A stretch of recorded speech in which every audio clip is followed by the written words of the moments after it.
Spare the rod and spoil the child. Have you ever heard that statement? Spare the rod and spoil the child. Another Bible verse even puts it more clearly and to the point. It says, the rod and reproof give wisdom, but a child left to himself brings shame to his mother. Proverbs 29 verse 15. Wow. So what does that mean? What is this rod that we are talking about here? Is it, in a general sense, just telling us that we need to discipline the children, that we need to be hard on them? Or does it really mean, in the sense of the word, that we need to always have a rod handy, a cane at the corner to whip the child the moment the child goes astray or does something which is inappropriate? What exactly does this mean? My dear brother, my dear sister, I was born and raised in Cameroon. And I must admit that in Africa, we grew up with a different sense of discipline.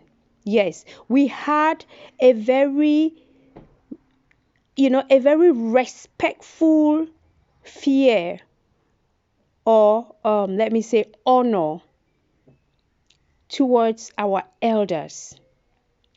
You would not call anyone who was older than you by name, let alone someone the age of your mother. Now we don't want to talk about your grandmother. No, there was no way you were going to call your father's friend by his name. When dad came into the house, we adjusted. You didn't just crack jokes around your elders in any way. If you were sitting down and an elderly person walked in, you did not need to be told to stand up and give your seat out of respect. Those are things that we grew up with. When you did something wrong, you shook. You feared. You were scared because you knew what that meant for you. And now, for 23 years, I've been in Germany, and I have gotten to know another sense of discipline, another way of using the rod. I remember when my daughter was in kindergarten. One day I dropped her off in kindergarten, and I was coming back home, and I heard some children talking, and they were greeting somebody, and that person was called Laura.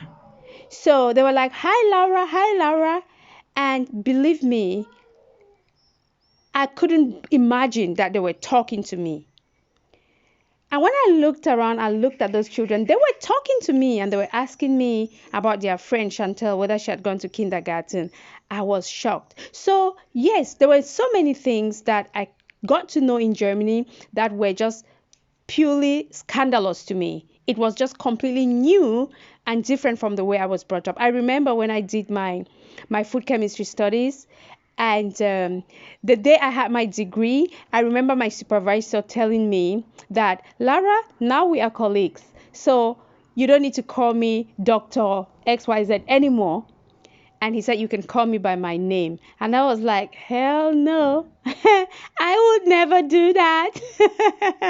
It just doesn't work. It couldn't even come out of my mouth because I didn't grow up that way. So what is the right thing to do? What does this statement mean? Spare the rod and spoil the child. Here, sometimes we get into trouble. African parents, for example, they get into trouble because they try to discipline their children in the way that we were disciplined. And when I look at both societies, I don't want to compare the methods of discipline, whether the African method is better or the European method is better. But I would say each one has its advantages and disadvantages. Yes, each one has its advantages and disadvantages. So what we need to do is just to look at the two, to study them, to try out and see what works best. The truth is that raising kids in Europe, you cannot purely depend on, let me say, the dominantly African way of raising kids. and the other way around. So we always have to create that healthy balance. Anyway, in today's episode of Practical Theology, I would like us to, through some examples, look at 3 or 4 examples of how we can spare the rod and spoil the child, or we can use the rod and save the child, however way you want to see it. Because I believe that this statement, spare the rod and spoil the child, is just a reminder to us that we need to keep an eye on our children. We need to watch them. We need to discipline them so that they will grow up with a sense of responsibility, so that they will grow up knowing their left from their right. So point number 1 in this series, spare the rod and spoil the child, will be let your no be no. And of course, let your yes be yes. You know, in this house, we have a prayer time. So when we get up in the morning, we begin our day with prayer. In the afternoon, around midday, we are a Catholic family. We pray the Divine Mercy Chaplet between 3 and 4 p.m. And before going to bed, we also pray. We have a night devotion, which we do. Believe me, if I want to get my boys angry on their nerves, I just need to say, guys, it's prayer time. Oh my God. You see all kinds of reactions. They stamp their feet. They jump up and down, especially if they had to turn off the TV for that. But you know what? I just look at them and I smile and I tell them, guys, it's prayer time. You know we always pray in this house.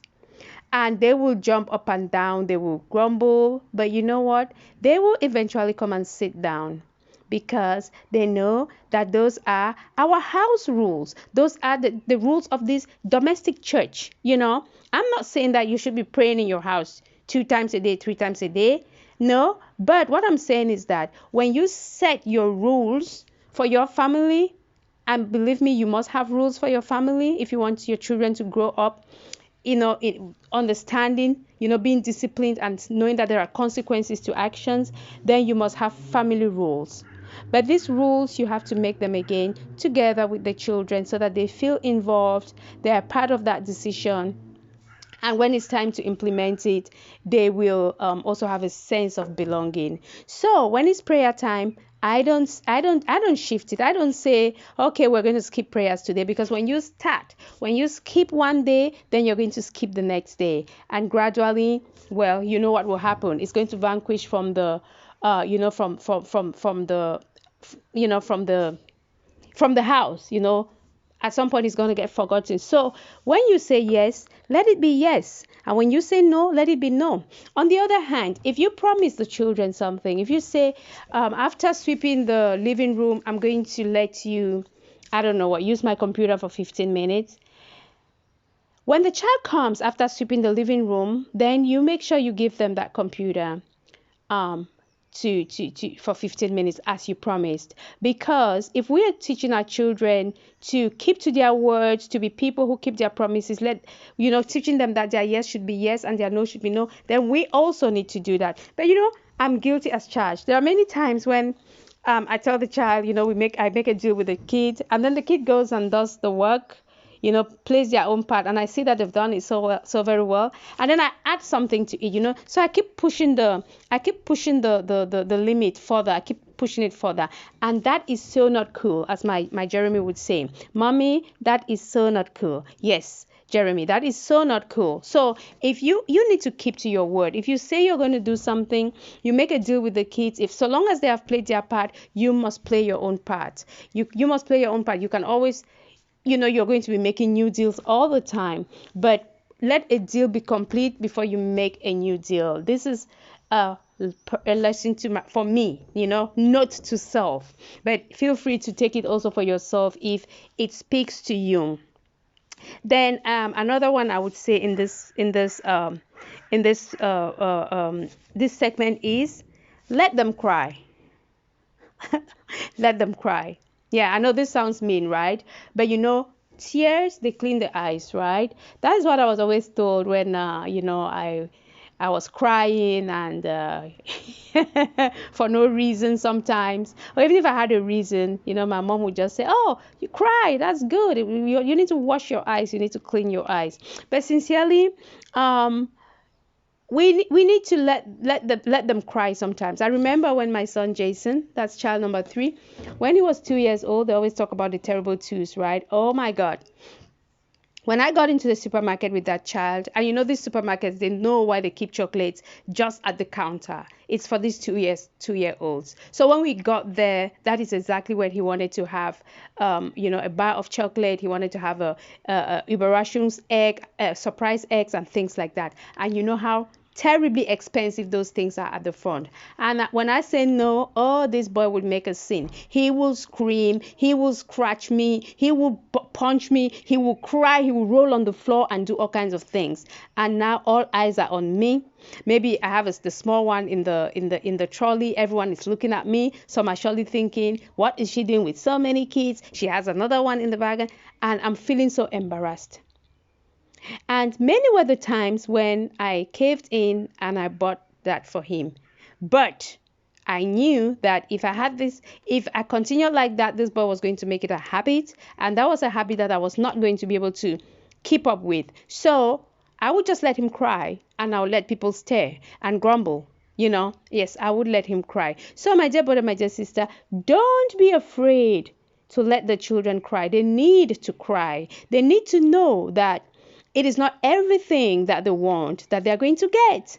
They need to know that mom and dad work hard for the things that they have, and they need to be moderate. They need to treat those things with respect, and they don't always just need to be asking for more and more and more. We need to make them understand that they are privileged, but that there are other children who are less privileged than them, and they can also think of those children. They can also give away of some of their things, for the less privileged.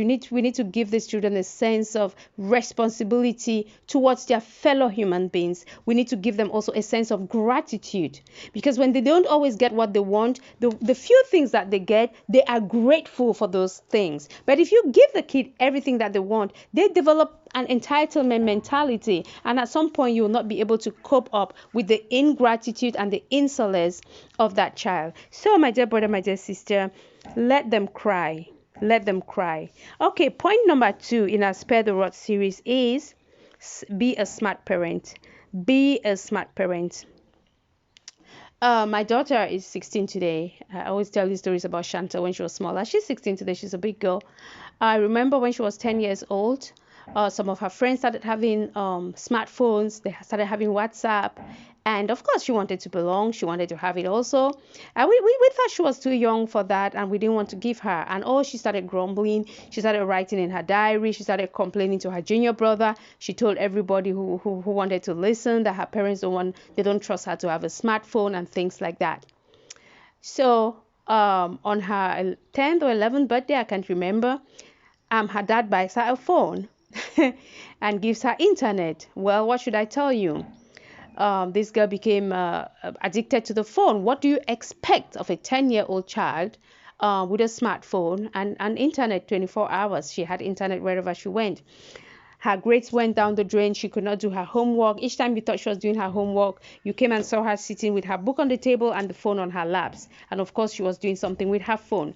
And it was just terrible until at some point, a few months later, a few weeks after, well, maybe a few months, I don't know, I had to tell my husband, look, this thing is not working. It's not working. This girl is gradually becoming a monster. And I'm also becoming a monster because I'm here with her all day, and it's just not working.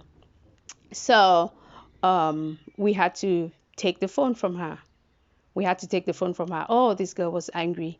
She was so mad. She didn't talk to her dad for 2 weeks. But she eventually got over it.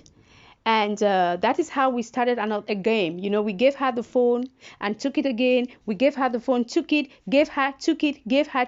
And at some point, we just decided, okay, we are going to take the phone.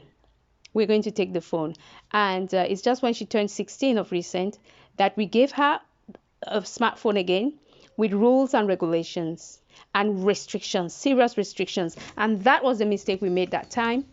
We gave her the phone and without setting rules and regulations. So in effect, it was our fault. So dear parents, you don't do that. These children are so young, they are so exposed.